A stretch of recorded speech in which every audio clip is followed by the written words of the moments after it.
Deconstruction Junction podcast. I am Dr. Flo. Not telling you what I heard, but what I know. What I know is that you're loved and lovable. You've always been loved and lovable, and you're going to be that way, just like that, for the rest of your life. So much will change about you, but one thing that will not change is that you are loved and lovable. Every week, we are joined by the fabulously talented and amazing Tara Paolo Studio. I'll let her introduce herself to you today and then tell you a bit about why we do this particular segment of the podcast in the first place. Yes. Hello, everyone.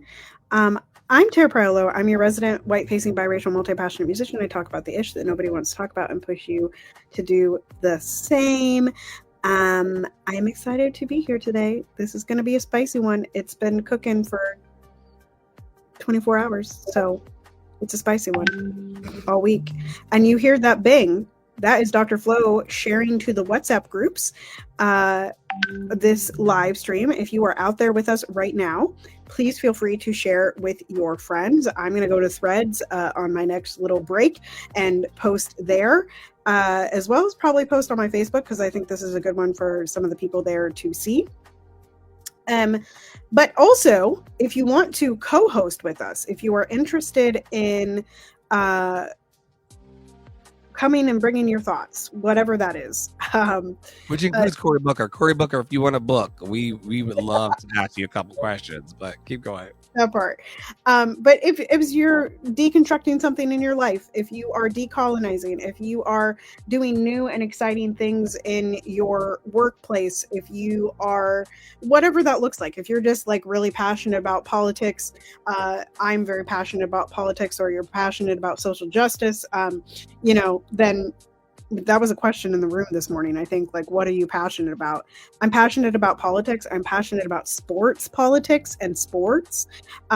Anyway, so if you want to come on and talk about the sports politics on here, listen, I would chop it up with you for like hours about sports. We would love to hear from anybody who has a bold and courageous voice. And we got some people lined up. I believe Lena wants to come on. Willow wants to come on.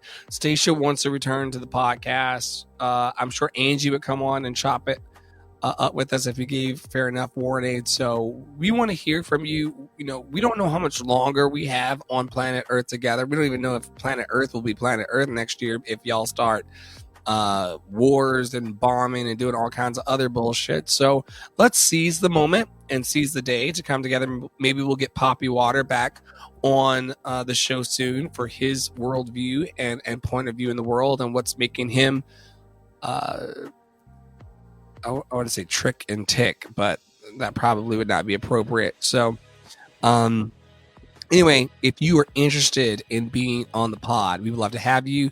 We are broadcast on Substack, Apple Podcasts, Google Podcasts, and Spotify. We have a few hundred people that pay attention to us. By a few hundred, I mean a little over 500 people are paying attention to those platforms. And that is a small congregation of people who really want to invest in the moment and not just be led around by the propaganda and the nonsensical nature of the news cycle. We are people who want to analyze our lives and come out on top. And so if you got a subject that you would like to see us chop it up about, or if you want to come on yourself, open door always. All right, first topic is Tara's. First piece of chicken to her. Why are we talking this week about Cory fucking Booker? I don't know if y'all noticed. I don't know. And if you didn't notice, I'm not sure you're on the internet. I don't know. I don't think main news places covered it until he actually hit the 24-hour mark. But the reason that we're talking about Cory Booker is not that he has announced his run for president, but instead he chose to do something on the Senate floor in accordance with what he was hearing from his constituents. And so he held the Senate floor for a record-breaking 25-hour and 5-minute speech. So that is the essence of it. He talked about many different things. Note that the record that he broke, and I'm so grateful, y'all. This has nothing to do with Cory Booker, but but a beverage that is his skin color. Coffee. Coffee is such a gift. I've had such a wonderful last 2 days of getting my thoughts out Yeah, because you do this occasionally. Now, y'all, like we all do this kind of to ourselves. We find something that works really well for us, and then we're like nah. other direction, and it really screws with us. Now, Dr. Flo was on coffee for the better part of a year, and then all of a sudden he was like, "Nah, girl, I'm not doing it anymore." And I was like, It scared me. I didn't want to become an anxious person. I didn't want to become the caffeinated shaker.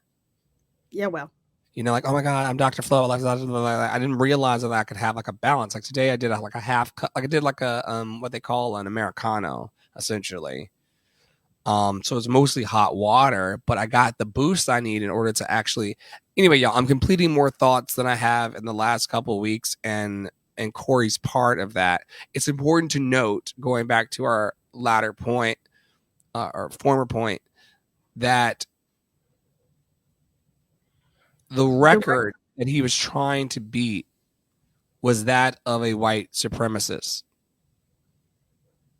indeed, Senator Strom Thurmond wanted to filibuster and block the civil rights laws of the time. And so he stood on the floor reading the telephone book and other nonsensical things for 24 hours and what was it, like 14 minutes? 18. What was it? 18, 18. yeah. Yeah. And Corey outdid that, which is the reason why I clapped and cried that night, because what he was reading was the voices of the American people. The American people and some giants in civil rights, you know? He focused a lot on John Lewis. I didn't know of Corey's like seemingly close connection to John Lewis. I do wonder Not what seeming. John Lewis would be saying today about Palestine. Well, let me paint in the coloring book part of the seeming.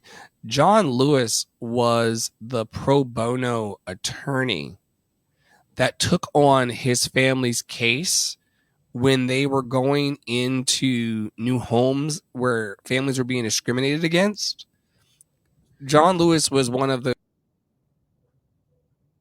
people on the teams that sent in a white family to protect black family to get his child home. Yes. Yes. Which I didn't know until I watched a greater part of that 25-hour spectacle. Yeah. Yeah, I think I saw it in a reel that he posted the following day. But so anyway, the internet has been ablaze with anti-blackness, with Zionism, with a discussion around performativeness, et cetera, et cetera. We've got a couple takes on the next few slides. So if you want to make that big, and I will read to us. I have to, it's so small today. It says, because the time is always right to have integrity, Cory Booker's refusal to vote to stop arming Israel is complicity in genocide, and it isn't acceptable. I still found the speech inspiring for all kinds of reasons, but the moral catastrophe of our times will be Black folks with power wanting to stand against racism without standing up for Palestinians. They ain't the same struggle, but they are shared struggles, and we all deserve better. And I paired that with another thread that said Rafah is gone, Rafah is gone, Rafah is gone, and shows pictures of a demolished city. Next slide, please. Thank you. There is John Lewis and Cory Booker sitting on the steps together, and there's a quote there that says, I promise you, he was talking about John Lewis as he passed the record. It says, I promise you that I will do everything possible to make you proud. And here's another thread from someone. One more lesson from tonight. Don't assume nothing is happening just because you can't see it happening. The seed is not the harvest. A whole team has been gathering seeds for days. Tonight, they were planted. Over the next several days and weeks, they will sprout. And if we tend to them, yield. Change is a process. And we've allowed ourselves to get unused to anything that takes longer than 30 seconds. But clearly, we still know how to wait when it matters enough. And then there is one more slide that comes with a video, I believe. Performative, it's performative, it's performative, it's performative. You perform for 24 hours.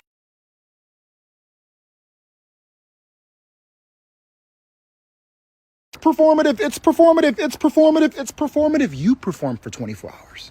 Anything. Perform it for 24 hours. Right. Because all I would have is, I am not throwing away my shot. Performative, it's performative, it's performative, it's performative. You perform for 24 hours. Anything. Perform it for 24 hours. Right. Because all I would have is, I am not throwing away my shot. Performative, it's performative, it's performative, it's performative. So we end on laughs here in a very. Why does he sound like Lin-Manuel Miranda for real? Listen, his whole page is literally just a Hamilton. It's highly amusing, and it pops up on my feed every once in a while, and I quite enjoy it. You know, we were talking with Papi Wada in a Discord room yesterday, and we talk about this every so often. About binary thinking. And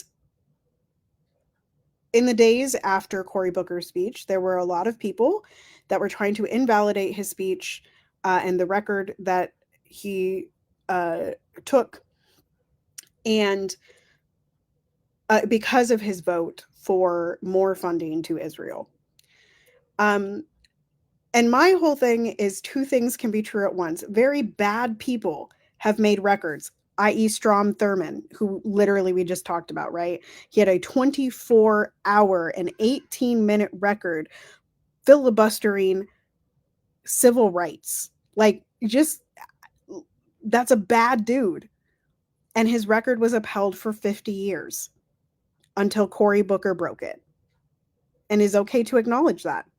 And is also okay, and this is what I said in the room yesterday, we knew Cory Booker was and is a Zionist prior to the speech.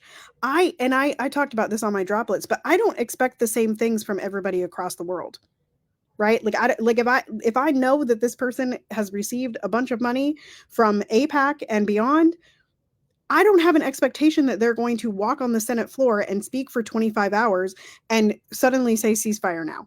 I don't have that expectation of a person like that. Do I wish that the pressures would get to him and he would change his mind?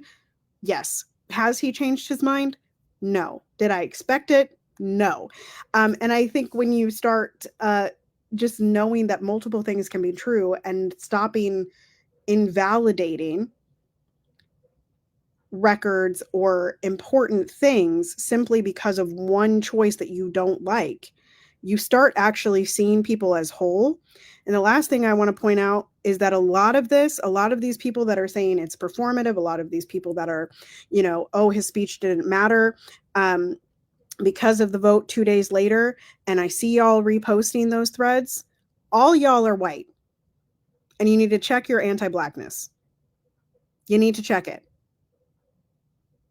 That's all. Your thoughts on Cory Booker and his speech and the vote and the things we saw. To your point, I assume that everyone in a certain caste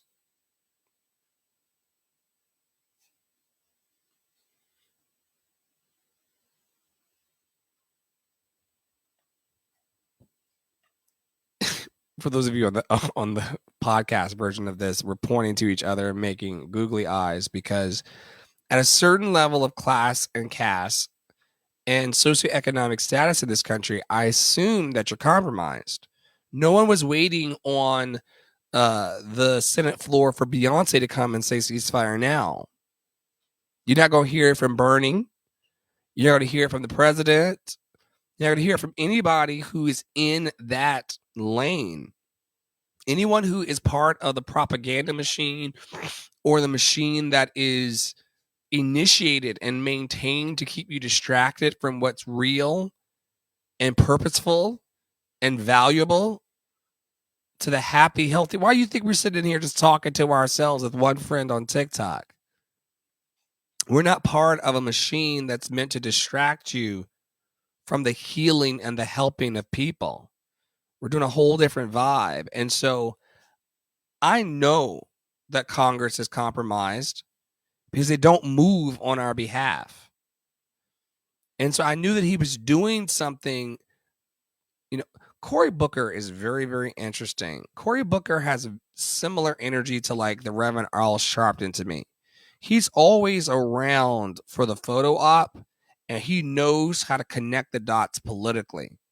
There wasn't a single person that he spoke to when they were helping to relieve him on the floor that he didn't have some kind of personal childhood story with, or some kind, like there was a lot of kissing of ass. And we've done a whole segment here on this podcast about the kissing of ass. It's called ass kissing, or don't kiss ass. We've done that with receipts. I don't know what episode it is, but we'll figure it out. But there was a whole pandering to the establishment and to the institution that I did not enjoy, because the institution is killing us. The institution is ignoring us. And for them to get a representative of our community to do something positive, but also wrap it in negativity, or wrap it in, or have it be maintaining something that's hyper negative, was a problem for me as well. Poppy Water quipped as well that it was on April Fool's Day, which of all the days to actually choose, like why that day as well. Not that it was a joke, or that it was, it's kind of like a very interesting things happen in the political theater where it's kind of like, why that day? Same thing happened when they all went to gather at Madison Square Garden on the day that was the anniversary of a Schindler's List performance, right? And so we don't come online because we don't have anything better to do. Tara and I, frankly, we could play old lady board games online into the sunset. Once I can get a Minnesota home and a California home, it's going to have all of the Candyland, Scrabble, Boggle. I'm going to have a whole game room for that. We're introverts, truly. So we don't come out here to be inflammatory. We don't come out here to be flagged by TikTok or flagged by YouTube. We come out here as concerned citizens with some fucking sense, who know how to parse a discussion in a way to where we can clap for the Black excellence that is Cory Booker. We can also see that he is very deeply in the pockets of people who do not want to help you. He will read your email on the floor in front of the cameras while not being able to pee or eat. But the kids and the women and the men and the uncles and the aunts and the physicians and the people in Gaza deserve more from Cory Booker. And when he started like extolling the virtues of Jewish ideology and Jewish institution, and even at one point was speaking in the Hebrew tongue, I said, oh, we're not saving everybody today. We're saving the American dream and the idea of the lie that is democracy. But we're standing on a pile of bullshit. Cory Booker should check his shoes. It's got blood on it from the Gazan people that died under his watch in authority. He should check his shoes. It's very hard, I'm no Cory Booker, but I've been in hypocritical spaces where I was saying something like, God calls me to be pro-life, but not knowing one single school teacher in my community to actually help the kids that are growing. right?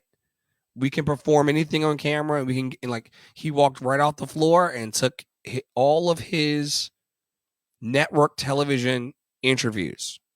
I'm a little hoarse, but I spoke for John Lewis. It was very passionate. It did pull tears out of me. Cory Booker is a powerful lawyer and professional speaker.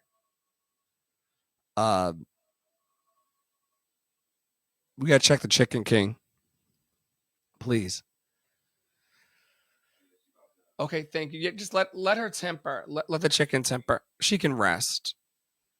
Thank you so much. Yeah, she can rest. She can rest. She's crispy on the outside and gonna be juicy on the inside. Yeah, and Tara got there's a meat thermometer, but you have to take that for. I can tell that we're in a good spot. Right drawer of the stove. Now, don't y'all be coming for his meat thermometer. Okay. Listen, if you can't check the temperature of your meat, what can you check? And it needs to be at least 185 degrees.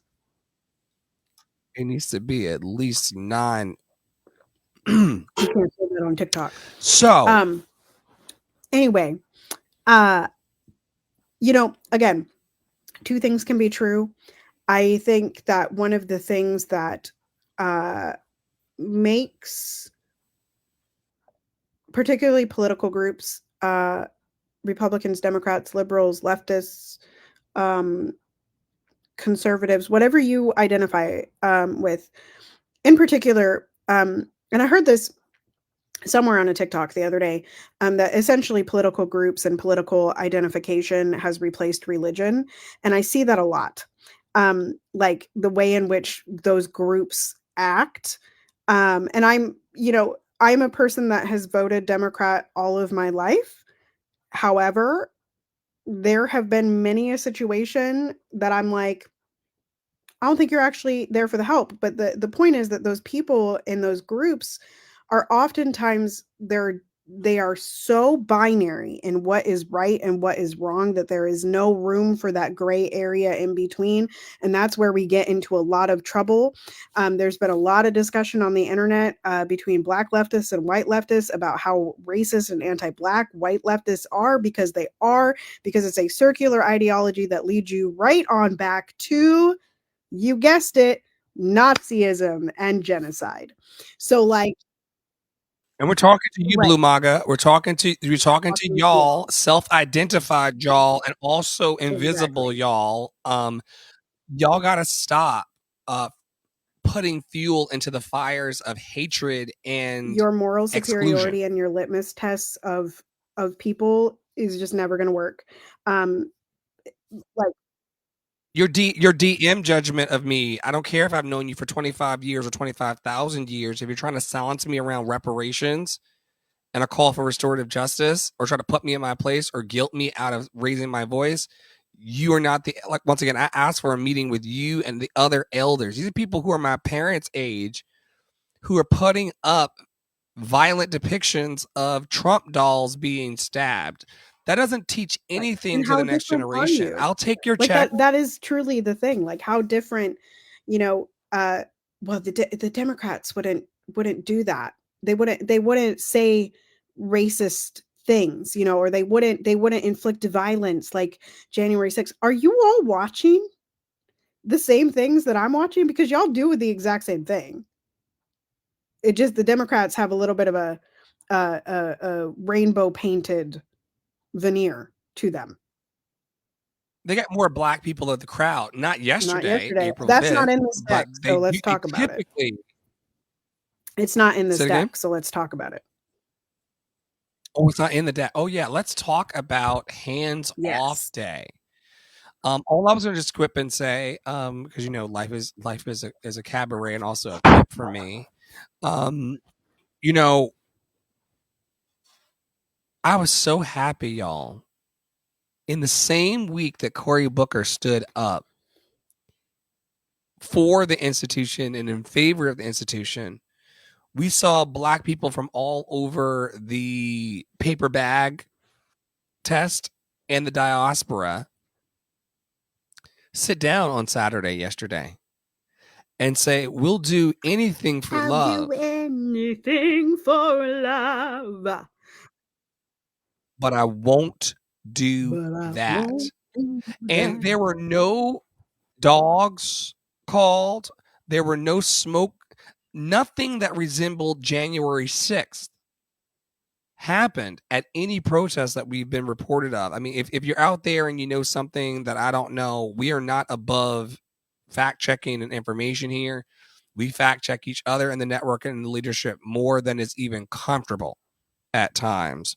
We're not out here trying to like not heal ourselves and help each other heal. So we don't mind that. But what we saw, what I saw, what I witnessed through the internet secondhand was white people singing "We Shall Overcome" as if they were standing in the midst of the civil rights movement of back in the day. You are in a civil rights movement, and it's going to take continuous action. The Alabama boycotts, the Montgomery bus boycotts that I'm pointing to, was something that was a strategic action that rolled out over many months. You got to remember that Rosa Parks was the light skin industry plant like what's the girl who's you think you're the shit but you really the fart. Ice Spice, yeah. Rosa Parks, y'all can send me the mail if you want to. Rosa Parks is the Ice Spice of this civil rights movement. There was a black woman who refused first, but she wasn't good enough for the NAACP's narrative. They needed someone that was closer to Tara's comfort, loved and lovable. I don't know what's happening on your audio. Is there something like rubbing the mic, or is there something like I'm going to like a? It I could don't be know. me. I don't Is know. it there now? You're probably fine. You're fine. You're fine. Okay. No, you're good. You're good, my love. No, it's okay. Sorry. ADHD. No sorrow for love. But yeah, Rosa Parks was placed there. She was also then held up by black political institution as the person who desegregated the bus line. That is the punchline that we hear about. But these people had been ridiculed, had violence enacted upon them. They had been in the trenches. John Lewis is such an interesting category of hero to me because I heard the stories. I would never want to rock anybody's idea of this great American hero. There certainly have been worse heroes that are extolled. My issue with the John Lewis thing is very simple. He got beat for the freedom he should have had in the first place. And I think that's what black people are waking up to. We're not going to put our bodies, because there's been a lot of conversation about the black body. There's even further deconstructed conversation about like, why do black people talk about the black body as if they're not whole? We're not a black body. We're actually a human being, wholly living an experience. So when activists start talking about, hands off the black body, no, you're not just hands off the black body. Get your fucking hands off of me. Of me. Amazing Grace, how sweet the sound that took the hands off me. That's what we're talking to. And so we've gone all over the river and through the woods on this particular slide. But I do want to say that watch the puppets and watch the puppet masters. There's a certain Zionist collaborator that is always watching over the shoulder of our current sitting president. He's a part of 3 people that are in heavy advisement of the president. It ain't Elon. These are people who want to make sure, yes, I go to conspiracy theory rooms. Yes, I did go to fact check. They're called like here I go with the You at least got to get the they're title like, right if you're going to go with conspiracy. yeah, just so y'all can go down the there's a name for them, but they're the top 3.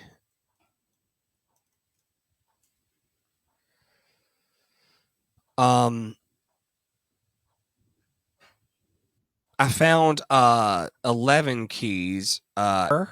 Okay, Susie Wiles, Laura Trump, Dana White, the guy of UFC, Linda McMahon of WWE, who's now running, I believe, the Department of Education. The Department of Education was under his first term was run by a lady named Betsy DeVos, who poured millions of dollars into my university, Lee University. There's a DeVos School of Education. So if I had gone through and become a music teacher, I would be funded under that treachery and evil. So I'm not disconnected from this. It's all one big web of white nationalism, posing itself as something good for us, but it's actually sucking the air out of the room. That's where I'll land on this slide as well, Tara, by saying that you made a very, very powerful point that I do not want us to pass up on in this episode as my coffee cooks my brain. It is that people have replaced going to church for being a mean-spirited Republican. It is an identity war. Red hats versus blue hats. And instead of going to church every Sunday morning, people are just logging into Fox News or who's the white man with the bald head who's now waking up to the fact that they are detainees, Mr. that Clean? they're Mr. Clean? No, Mr. Clean is what he looks like. He's a very prominent Joe Rogan. Oh. Joe Rogan was having this epiphany on his podcast about the fact that Mexican hairdressers who have crown tattoos on their hands should not be just looped into all of the evildoers they say are part here, who are part of the immigrant purge. They just swept up this random hairdresser, and he ended up in El Salvador with the rest of them, and they had to fight to get him out of that prison system because his hand tattoo matched that of, he loves crowns. There's certain cartel groups and organized crime groups that have those same types of deal. You're brown, you've got the crown tattoo, you're a bad person, you're going to their version of Guantanamo. This is just history repeating, man. Like, I mean, this is what happened to the Asian people? Version of concentration camps. Oh, yes. And forced labor in 2025. Yes, Tara. Right. Well, and if we're going to be real about it, it never left, and it started before the concentration camps because it started with the genocide of the indigenous people of the Americas. It all started there, and if we're going to be really real about it, the reservations that were signed off on in treaties are just concentration camps without support. Still, indigenous women are highly percentages. There's a high percentage of indigenous women that just disappear off the reservations. There's a Netflix film about this, and it's pretty disturbing, and yeah, and what I will say about the April 5th, if y'all haven't seen it, there is a thread that is still up of this woman, a white woman who went to her first protest yesterday and came home and had the audacity. Here we go. And the caucasity. I know where this is to say going. Why aren't there bouncy houses for the kids?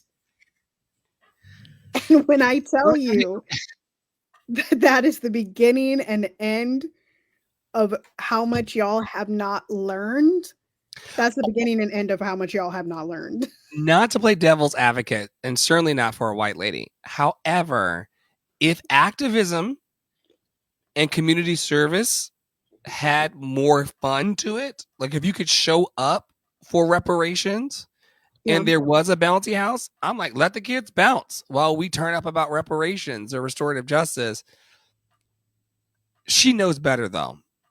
She does know better. I think, again, multiple things can be true. I think that we're making, and I've talked about this before, and and we talk about this every once in a while in like the rooms of the Power of Three, Poppy, Dr. Flo, and I, which like I talk often about how bothersome it is to me that we move goalposts on people as social justice folks, as Black people, at like we are often moving the goalposts. Like, for instance, like if I say, well, I want people to call me biracial, and then people start calling me biracial, and then I say, actually, like now you have to call me something else. Like that's no, I'm Black biracial. I'm Black biracial.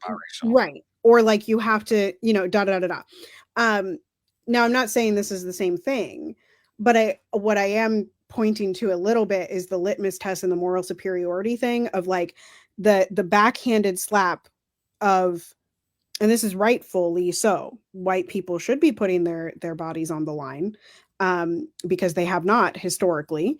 It hasn't been a large enough percentage to move the needle. Yesterday's protests were very peaceful for reasons, and it was not because Black bodies were not there. It is because there was a lack of presence of police. Don't get that twisted. Portia posted about that, and Amanda from a podcast. She's a white lady, but she got blue hair and she's a fun time. Anyway, she Wine and Crime Minnesota podcast. Absolutely. Like we have like a long time ago. What? I'm sorry. You're not even on the screen. I was like, what you talking about, Willis? Anyway, so all of these things. Bobby asked me if I was clear from the show because I was texting while no, we're the opposite of clear. We're quite live. But anyway, keep going, Tara. My apologies. But anyway, like I do feel like there have been a couple of like and the same thing that people try to do to Cory Booker. It's like, well, we asked you to do something and he did something and they did something. And now we're like, that you didn't do anything. What purpose do you think it served? And I agree with that because I'm like, y'all don't think this shit through. Right. Like it was interesting to me yesterday, in particular, the Minnesota protest in St. Paul, that it opened with a Native American ceremonial dance. That's a choice, I agree with you that it should have more fun, but the current climate that we're in is a climate that has existed before, and it always turns into the end goal of supremacy culture, hierarchical culture, colonialization culture, which is genocide. That's where we're at, folks. Multiple genocides. So yeah, I just, the bouncy house got me. Like there should have been a bouncy house. And yes, there should be community. And this is where I wish the focus would go, is that there isn't community focused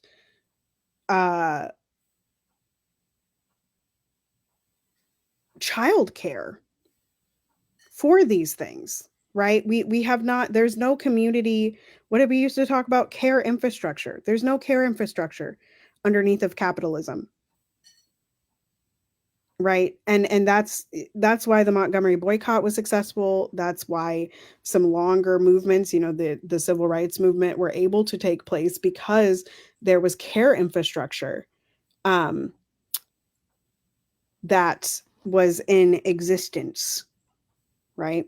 And we just have really lost that in the current climate. Yeah. The love and care that we talk about almost every day. We have to find it. I think people are finally clicking into the fact that we are all interdependent. Whether you like it or not, your success is tied into a network of other humans. And you as a person who's received an incredible amount of help, you want it when you need it. You certainly do. Here's some current threads coming up through the algorithm. Kachume KACHIUMEHH says, "You are not a tree. You can move." You have said that before. Mm-hmm. Elaine _ Desiree.Wright says, "Slow writing is still agreed. writing." Your Diagnosense, who I follow and retweet a lot, says, "It's wild how much resentment builds when you're always the one doing the caring, making the plans, thinking ahead, remembering the details, showing up again and again without it ever really being returned. If y'all are out here in relationships that feel like they're not balanced, it's okay. I'm in a situation right now where energy is being balanced. It's okay to say, I'm not getting what I need. Here's how I think that you can help me with that need," or saying, "You can't help me with that need.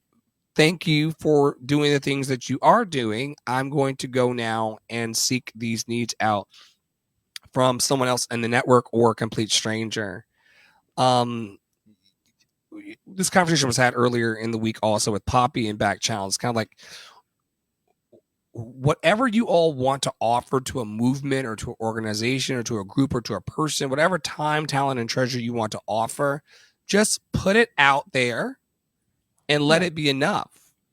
Don't let people get more from you. Don't let people extract from you. Don't let people certainly abuse you or take you or leave you for dry. There are certain energetic vampire type energies in the world and people that will just like suck, but like one strand at a time. You miss me yet? You miss me yet? You never left, kind of vibe. So to this thread's point, be mindful of the ways in which relationships can turn toxic if you don't communicate. Pastor B. Green Jr. says, "Green flag. They talk about conflict with maturity, not manipulation." Last one in this segment, your Diagnosense, who's I clearly have turned into a favorite on Thread, says, "Nothing messes with your sense of self like being consistently undervalued. When you're giving your heart, your time, your care, and it's met with silence, snark, or indifference, eventually you start questioning your own needs. That's how self-abandonment begins." I'm going to read this one more time. Nothing messes with you. I got some Jesus juice off screen, y'all. Nothing messes with your sense of self like being consistently or constantly undervalued. When you're giving your heart, I heard Tara wince about this, so I'll let her riff for a little bit. Not let her, I'll invite her to and ask her to. This is not Handmaid's Tale over here. When you're under his eye, may the Lord open, blessed be the fruit. When you're giving your heart, your time, your care, and it's met with silence, snark, or indifference, eventually you start questioning your own needs. That's how self-abandonment begins. Can we talk a bit today about self-abandonment? Yes, we can. Ooh. I think that whole thread is, I think a lot of parts are true. I'm What are you rejecting rejecting? that. What are you? Chew the meat and spit up the bones. What are the bones you're leaving on the table? The part that I'm rejecting is that anything regarding the self starts with another person. Because it actually starts with you. Self-abandonment starts with you. It starts with the way that you feel about yourself. And because of the way that you feel about yourself, you're attracting people that respond to you in the ways that that thread says. Right. And so like, it's really easy. And this is one of the things, like in the 4 years that I've been in relationship with Dr. Flo, and certainly in the last 10 years, as I've really gone on like the personal development journey, the social justice advocate activism journey of which really is personal healing, right? Like it really is about individual healing. Girl, whatever just happened, that was scary. The bass, I thought you were catching something. Anyway. I was. There's a light about to hit the floor, and I just my primary light was about to go It down scared the me. hole. It scared I could me. go down the hole. Yeah, I think that through that journey, one of the things that I've really reflected on is like, and I say it almost every day in our clubhouse rooms at 11 a.m. and 3 p.m. And I say our, it's really Dr. Flo's, but I'm there too, making it special. Anyway, is It's definitely ours. I'd be a lone nut yelling, even in this podcast today. I would be a lone nut yelling yeah. into the woods. I really have learned that everything that comes back to me and everything that is reflected towards me is just a reflection of like what I'm feeling about myself inside. So, like, for instance, to use a sort of innocuous thing, Dr. Flo and I were talking in the Unfuckwithable container the other day, and I was saying, like, should I get rid of my group chats? And the narrative that I've held for literally years, probably my entire life, is that I'm not good in groups. Not good in groups. I'm better one to one. I don't da da da da.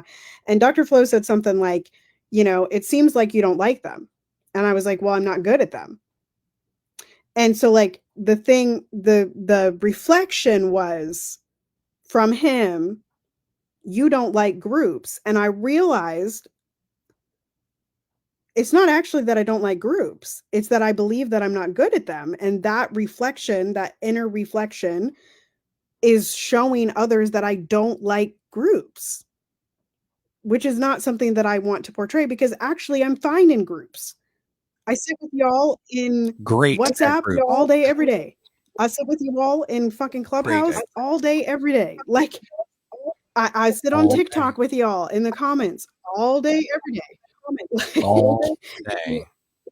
So I'm like, why? Like, I was like, this doesn't make any sense because you do groups so well. Yet there seemed to be a resistance to groups, but you put your nail. And so, like, I think so. That's what I reject about that thread. But do I also agree that that we can all support each other better? Yes, and that's also something that I've learned in community with people, that I don't necessarily like get off about whatever topic they're talking about. Like in particular, like, spirituality, religion, that kind of stuff. I just like arm's reach, but I'm around people all day, every day that are either recovering from church hurt, dealing with their deconstruction in religion, looking for African and other alternative spirituality methods, are they're reaching in the same way that people are reaching for identity politics, is a replacement for traditional religion. And that is something that like I'm like, I want no part in that. I told Dr. Flo the other day, like I don't even look for it. I literally don't think about it. But at the same time, I don't have to meet those people that are pursuing it and telling me about it with snark.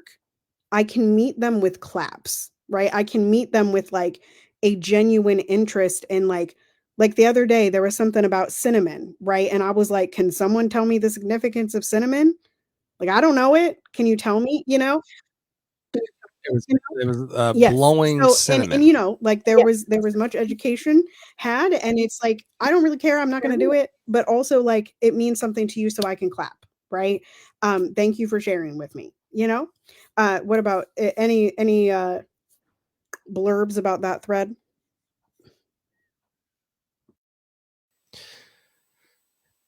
What I love about you is that the whole time that I've known you, you've never made someone else responsible for what's going on with you. I respect that with my whole ass chest. You may not like it. It may not be to your preference. It may not even go the way you want it to go. But you don't blame others for what the fuck is going on with you.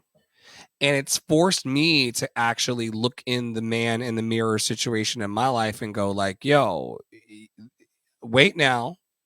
These are easy targets because they're close to you. but that's not the love and truth of the story.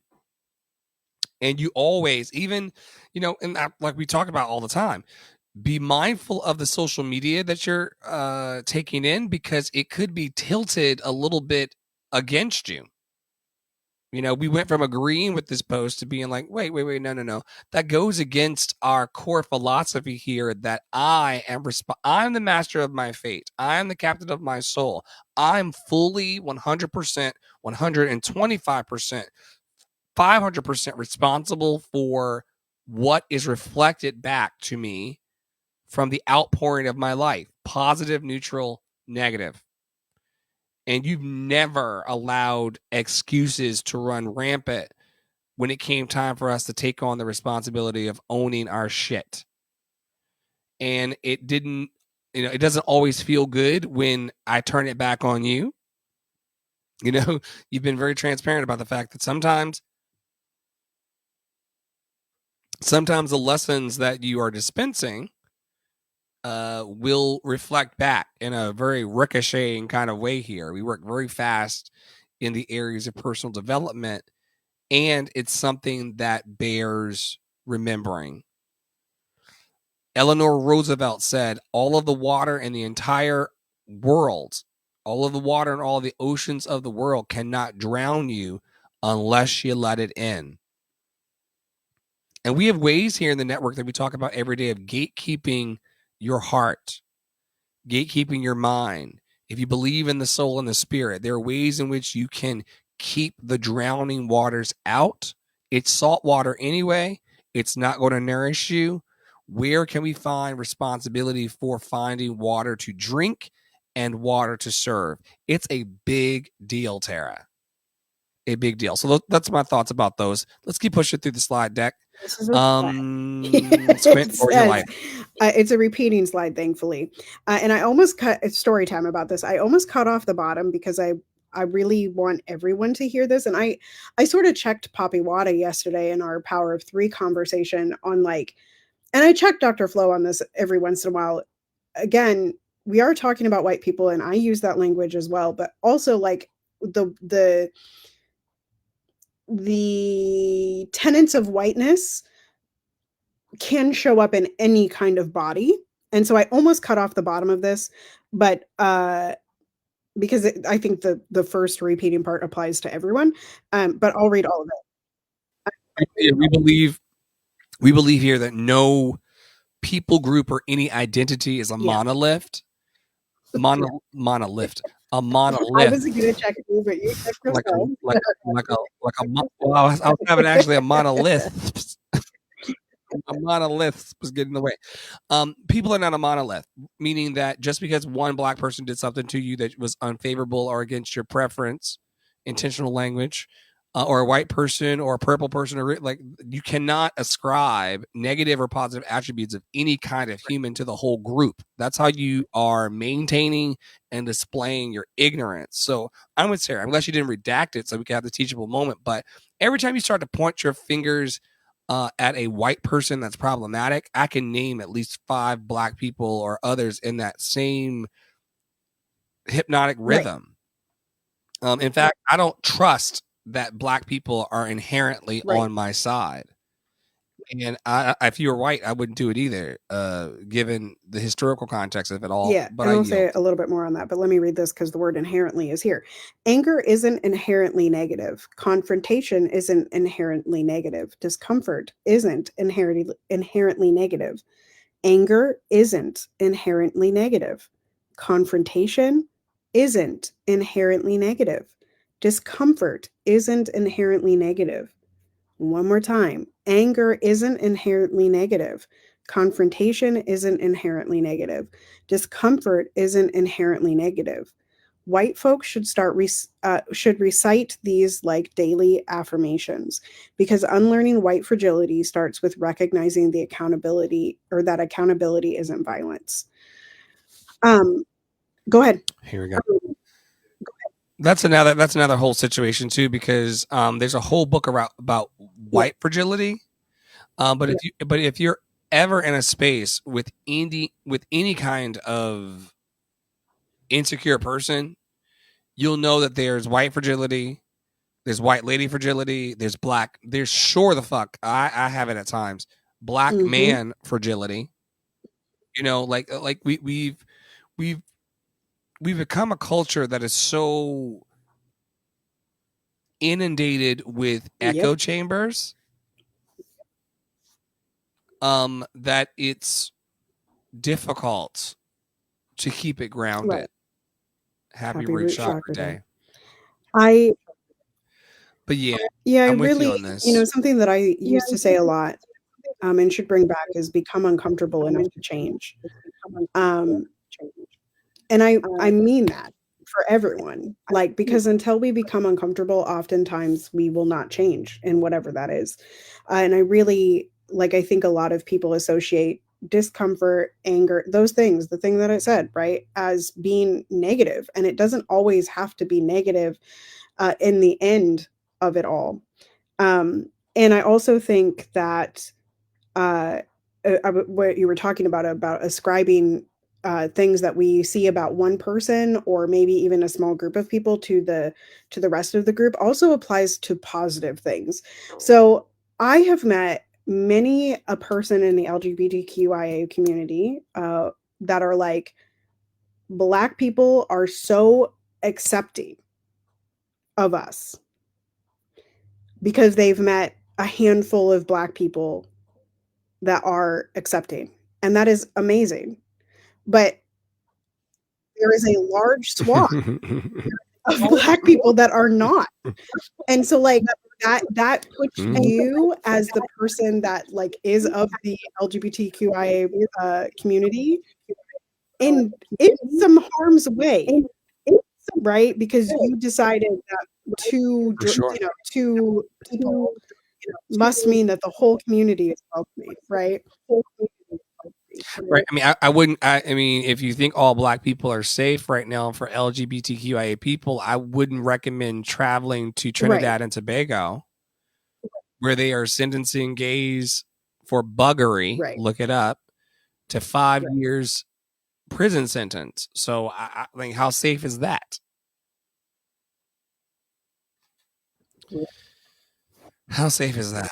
All right, let's talk. Speaking of safety, there is a gentleman who's been in prison longer than I've been alive, who came through the North Carolina judicial system before fair sentencing laws, meaning that we know that he was within, like, the window of a few weeks, I think is how the story goes, of being offered fair sentencing for his alleged crime back in the 70s. He's now cleaning a North Carolina prison to the tune of 30 cents a day under capitalism and the industrial prison complex. And we just raise his voice as often as we can. I've been very clear about the fact that I don't think that the organization that supports him support all Black men. I think that they try to make him exceptional and a few other people in town exceptional. I do not stand for that. However, I do stand for him. I hate that he was railroaded by our American justice system and that the world does not know about who he is because of the anti-Blackness, both in the organization that supports him, but also at large in the world. When Tara's telling you to be anti-racist in your life, she's talking about sending an email for this stranger that you don't know who's been in jail making 30 cents a day. We have a hard time, loved and lovable, convincing the community that it's important to raise voice in these free ways. I've not sent as many emails as I used to, but I'm still sending enough, and I'm CCing Tara and Wanda because I cannot let this gentleman be forgotten. Once again, what they do to one of us, they will attempt to do to all of us. And those of you sitting back watching other Black and brown bodies be led into a white nationalist guillotine, you are complicit in the harm being caused to someone like Charles McNair and to people like Tara and I. And I don't mince words about this. He is in a institutional form of the public modern day lynching tree. He's been an example in this community of how to hush up and to not speak up for 40 some years. And we speak his name. We see the injustice. Just because you ignore the injustice and just because you choose to run your 501c3 in very interesting ways doesn't mean that he's not worthy. I almost gave up on him because of the people surrounding him until I realized that he is a brother like me. I almost threw my hands up. Tara has been part of the bridge building experience. We tried to coach this team on how to amplify their message. We tried to pour in locally. They don't seem to want that. But Charles is still worthy, even on the days when the people around him are anti-Black. Charles is still worthy, even when the people around him want to clout chase and make political moves instead of raising his name. He's still worthy inside and outside of our situation. So I just wanted to bring him up. Anything about Charles this week, Tara? Much like yesterday, and I understand that many of you are scared of, fear is false evidence appearing real, right? But you're scared of doing something for reasons about ricocheting. But I assure you, you can create an anonymous email account and send an email on Charles's behalf. Like, that's an easy thing to do. Call, you don't have to leave your name.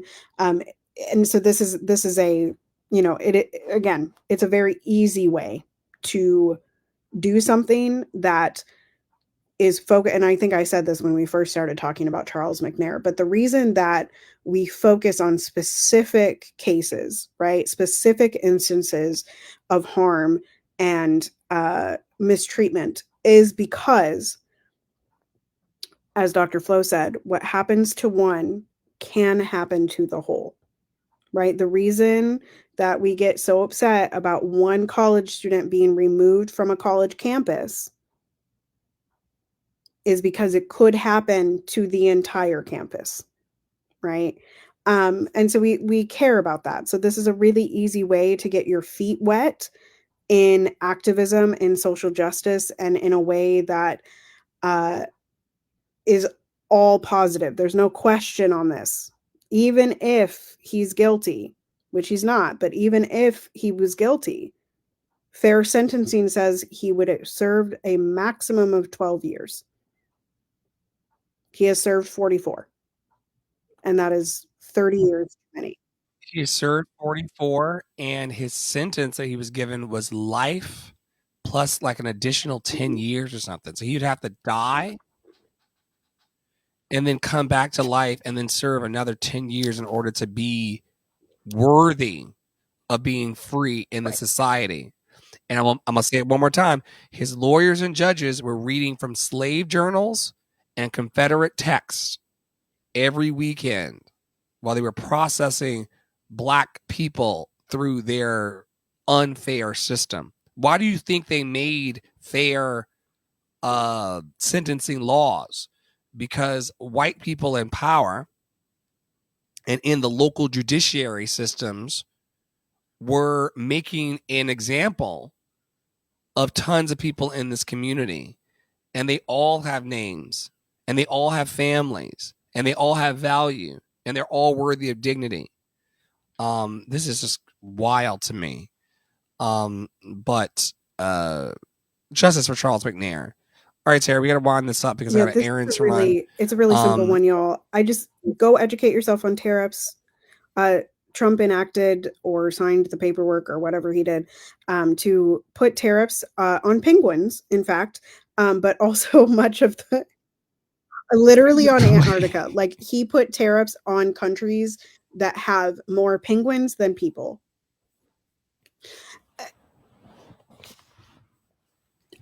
Yes. And he called it Liberation Day. And so just, I didn't bring any threads or anything like that. But essentially what I want to hammer home is that the average American is going to be paying the price of this, regardless of what the people in power say. You will be paying the price because your goods from other countries that provide a massive amount of American capitalist consumption are tariffed, including China. So how about that? We can move. Yes.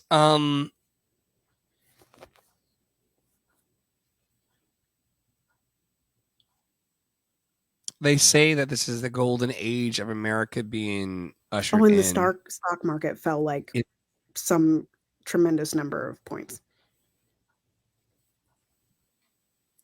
When people talk to me about the stock market, it's kind of like talking to me about Mickey Mouse or the Tooth Fairy. It's kind of like it's a whole big multi-billion-dollar system that's got a bunch of tech bros and white guys at the top, and they're talking about man-made chaos. Like every time I see like the number plunge or whatever, I'm like, who made that graphic and who decided that today was the day that it would all think it's like, and people will jump off a trigger warning to the room, especially if you're on platforms that don't support free speech. People will jump off of something tall today and unalive themselves in the name of zeros and ones in the stock market. I'm like, that is a computer program. And I always see the stock market as legitimized Vegas. Right. I don't know why we base the economy welfare off of the stock market. Because I don't have any stocks, girl. I don't. So why am I in it? Why am I in it? Like Nene said, why am I in it? So just be careful, y'all. Tariffs will affect you. They are already affecting us in the locations where we shop. This Liberation Day narrative will affect us. Just be a preservationist of your peace. Please. If you got to put on your ranger outfit like they do in conservationist clubs and groups, and save yourself. Black people did it yesterday. Black people were conservators and preservers of their peace yesterday. Keep that energy.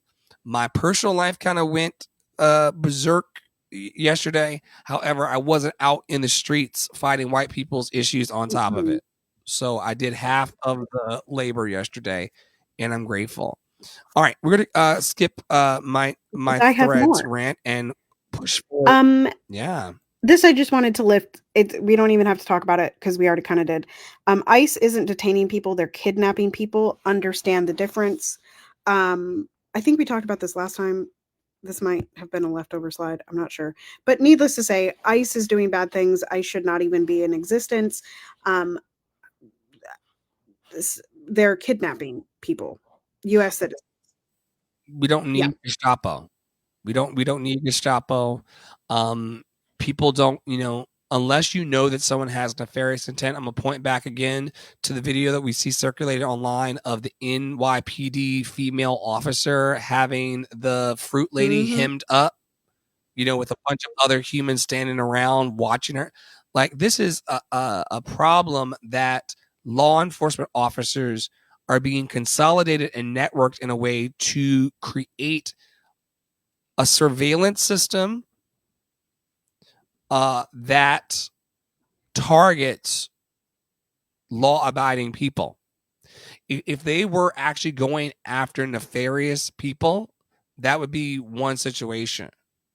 But they are trying to create a propaganda of false evidence appearing real to make us all afraid of making money, except in the ways that they want us to. And they really want to put us all into like a little, like you do with the cattle. They want to herd us into specific ideologies and belief systems. We reject that. All I can say is no one has ever been detained by ICE in my presence to date. and I don't see that ever happening. These things happen, like once again, Poppy Water talks about this all the time. I've been trained by Black Lives Matter New York for the upstanding principles. You have to really train yourself and condition yourself to be a person that actually says, take your hand off of her because she's wearing a burqa. We had an issue in New York City when I was living there full time where people were going around and tormenting Muslim appearing people. It never happened on a train that I was in, and I was around Muslim people all the time because there's a certain vibe that a group of people can carry that if you're going to do something horrible to someone, you won't do it here. And Tara always talks about like how much of a witch she's not. But Tara's very tapped into her intuition. And I guarantee you, not harming herself or bringing harm to her family, if someone needed a, hey, knock that shit off, it would come from her in the Target and the Starbucks. I'm that type of person too. Like these stories of women being sexually assaulted in plain daylight. RAPE is the word that I can't use in some spaces. The fact that this is happening while whole courtyards look on and things is a problem.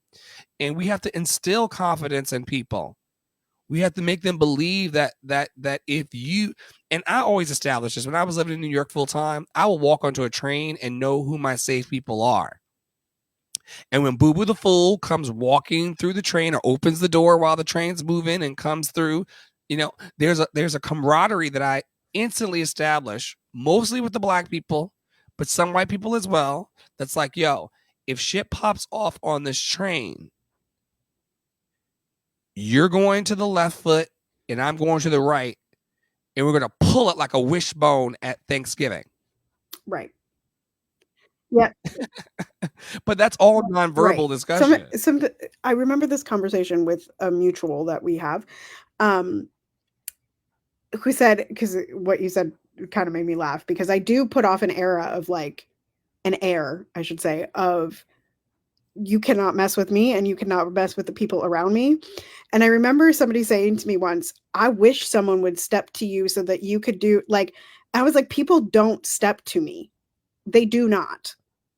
And if they do, like the person that called me gross, you know where they ended up. Like, no, people that step to us or step to me have to put themselves in direct conflict, violation, like in the way of what I've got going on. This is why I don't have many friends either, is because you have to really like insert yourself into my personal narrative in order to have root and focus from me, because we're trying to heal 800,000 people who don't want to be on the planet this year. So I don't have time to like fight and go back and forth. I certainly don't have time. The gentleman learned in the street to be swung on, my face, like, I mean, all of that is just preventable bullshit and nonsense. And once again, ICE is terrorizing people. They're also terrorizing people in this community. I hope that people know that as long as I'm in the midst or on the scene, no harm will come to you. I also want you all to Google and look up videos of a de-arresting protocol. There are people who will train you online for free of how to de-arrest a friend or comrade that has been taken. I've personally released people from the custody of the police. I've personally put my hands into it and pulled my comrade back from the armed cops. It is not something that's hard to do. It's not something that will put you in danger if you outnumber them. Their daily videos. You should also refresh your spirit by look up the videos of those who overtook the police. Once you see it once, look up things like the Haitian Revolution. Once you get into look up Assata Shakur. Okay. Once you get it into your hypnotic rhythm that you cannot be taken, you will not be taken. Once you get into your hypnotic rhythm that you're going to have a problem. Like, it's been very clear. I put this out on public record. You come to try to take me or my people, you may not see the next person to take. That part. Next. Oh God, it's so All right. small. Unfriendly. This is just this, there won't be too much discussion. I just like the way it was stated. No, let's live. Unfriendly fucking reminder that mask bans, KK cop cities, and genocide are Democrat policies. They truly didn't need a Republican administration to contribute to American fascism. The system is bad. The system is bad. Stop thinking it's merely the people in charge of it. A penny for your thoughts, not a token for your caucus.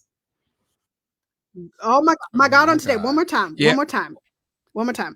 Unfriendly fucking reminder that mask bans, KK Cop City, and genocide are Democrat policies. They truly didn't need a Republican administration to contribute to American fascism.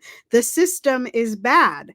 The system is bad. Stop thinking it's merely the people in charge of it. A penny for your thoughts, not a token for your caucus. When that old lady Chuck Schumer stood up there and said, "Do I have permission to interrupt you?" Then the black man said, "No, you actually don't." And he went and introduced him anyway, or interrupted him anyway on behalf of the caucus. Once again, that have not done anything for our black asses substantially in the last 400 years. We're not going to booty clap for y'all doing the bare minimum for all humans, Chuck Schumer. We're not going to clap for a system that is currently unaliving our grandmothers. That shit's weird. And we've talked a lot about that. Ceasefire now. In our hearts, in our minds, in my keystrokes. There's a lot of hurting people in the world. We do not recommend through trial and error here that you take on every social justice issue. Trying to heal even a social need in every one of my identities would overwhelm me. Black people have needs, queer people have needs, crazy people have needs. Those are three niches that I fall under, and I can't heal it all. So we just heal as much as we can, moment by moment. My love revival is not unalived yet. So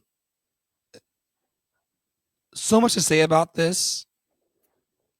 What I will say is that if you are honest, open, willing, and available, and willing to bring just a little bit of your time, talent, and treasure. We have people here who pay out of their paychecks. We have people here who volunteer out of their time. We have people here who, there's just so many ways in which to use your time, talent, and treasure for good, but we will accept that with great joy to let 800,000 people know through storytelling and amazing art that they are loved and lovable.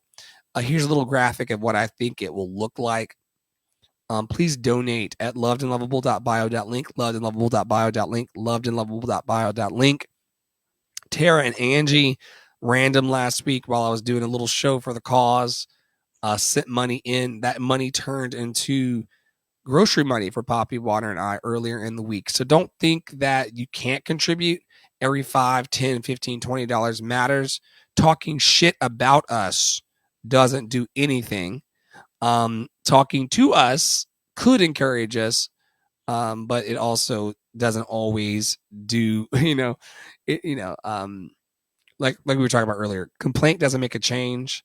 And so we're just super grateful that people are not complaining with us or commiserating in it, but they're allowing the apples that are falling off of their apple cart to pour into our basket. And we are so grateful.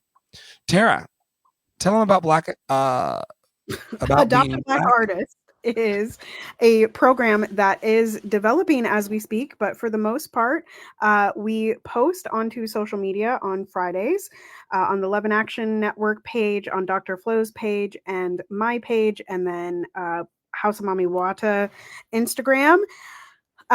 We choose a Black artist, and we're moving to our newest applications this week. And what we do is we just post what you need, and we refeature you. We're working on a directory, and we're also working on bringing people onto the podcast so you can get to know these people a little bit better, as well as making sure that they get their needs met in any way that we can help them. So if they're interested in learning more about social media or et cetera, or branding, we're going to get them into spaces where we help with that. So that is Adopt a Black Artist, I believe. Oh, and you can apply at lovedandlovable.bio.link. Make sure you fill out the entire application. Otherwise, we can't see your answers. You're on mute, babe.